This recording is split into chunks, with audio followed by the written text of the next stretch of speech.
Ever wonder if you should stick with a traditional tank water heater or upgrade to a tankless system? I'm Jamey Harris with Remedy Plumbing, and today I'll break down the real differences so you can make the best choice for your home. Let's start with tank water heaters. They hold 40-50 gallons for your basic residential water heater. They're reliable, widely available, less expensive up front, but they keep reheating that water all day, even when you're not using it.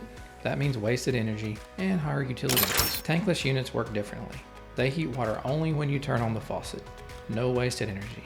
And the best part, endless hot water. Showers, laundry, dishwasher, you'll never run out. The trade-off is the higher upfront cost for the unit and the installation. So how do you decide? If you want long-term savings, a small footprint, and hot water that never runs out, tankless is the way to go. Every home is different, and we can help you decide what fits your budget and your lifestyle. Call Remedy Plumbing today. And don't forget, Dr. Remedy makes house calls.